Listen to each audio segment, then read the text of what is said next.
Hello, everybody. This is Gynarchy Awakening. I am tired today. I just got back from doing a little grocery shopping. I got some milk, some cheese, just the usual stuff. So, I want to get to the good news before I have to get to the not so good news. Uh, an Australian library has decided to order a copy of The Pillars of Gynarchy. That means now there are books of hers in New Zealand and Australia. Um, Somebody in Scotland said they'll probably get it, but that's not the same thing as a confirmed buy, so I am not going to hold my breath on that one. I have been very successful at getting these books in more than I ever thought was possible given the nature of the content. However, despite that, I actually am planning to take a month off, not just a week. I am tired. I'm mentally and emotionally exhausted. Only a week or so into this new administration, I have been giving a great deal of thought to what just happened. If you don't know, um, the people in the administration, an individual in the administration, I believe, tried to freeze all federal funding, and my family relies on SNAP in order to survive. We get probably $400 to $500 worth of food money from them alone. Without that, I mean, it would be very difficult to really. I mean, basically, we'd have to budget everything like this, and we'd end up becoming stick people. So, uh, it's not a good time for me and my family. And Also, I if I have to like every day wake up, feel pressure to make videos, or every few days feel like I need to do a video, I won't be able to focus psychologically on the things I need to do for myself, for my family, and so on and so forth. So I just want to put that out there. My priorities are going to shift for a while. Hopefully, when I'm back, I'll have the complete results done. I am currently in Colorado right now, suggesting libraries for them. Not literally in, but you know what I mean. I'm in Colorado. I am going to eventually get to all 50 states. Excuse me. Oh, God. Oh, there it goes. I hate when that happens.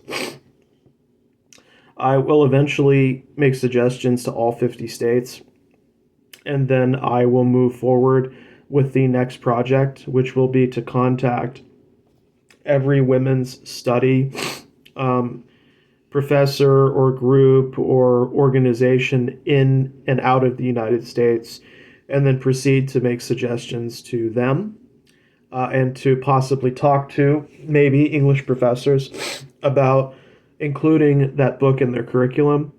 I mean, if they can do it for The Great Gatsby, maybe there'll be some sympathetic professors out there who will provide it to their classmates. I would also hope that in addition to that, they provide some information on Masuo.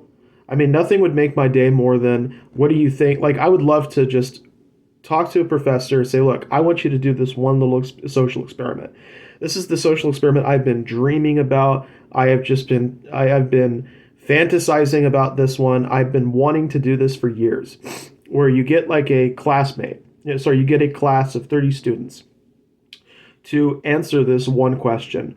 What do you think a matriarchy looks like, and how do you think it functions? And then everybody can write out their assumptions about it. And then later, aside from the book reading on Viola Voltaire, the students can be introduced to Masuo and the other matriarchal societies, and demonstrate to the students how it actually works, what those societies are really like, and see how their assumptions compare with the knowledge of what the societies are like. It's been one of my goals since day one to find a professor, particularly an English professor, who is sympathetic enough to Gynarchic views to do this. And the reason is because I feel that many assumptions about matriarchal societies go unchallenged. This happens in the femdom community. This happens outside of that community. It's pretty much there's a prevalent, ongoing, like not just one, but several prevalent, ongoing misconceptions about what these societies are and how they operate. And part of the problem, of course, is because it's not in the curriculum, people think it doesn't exist. I promise you, you have never heard about Masuo by reading a U.S. history textbook. You have never heard about Masuo by reading a math book, a science book. You have to go to college, and maybe you will hear about that. And that's a huge issue. If we want people to entertain the concept of Gynarchy, I think one logical step in the right direction is we need to show the people who are currently having misconceptions about matriarchy that it's not what they think it is, that it's not some kind of like ruthless totalitarian regime ruled by women, that these are the products of fantasists, that this isn't really how it works in the real world. And the first thing, I think one of the first things our community needs to do is find ways to combat these misconceptions so that people can have an understanding and hopefully an appreciation for what it is that societies like Masuo can offer the human species. Because I promise you this, if I had been born in Masuo, I would never have to wake up one day wondering if my family's going to have their food stamps or not. I wouldn't have to wonder whether we have to rely on whatever semblance of humanity is left in the ruling political body. That doesn't happen.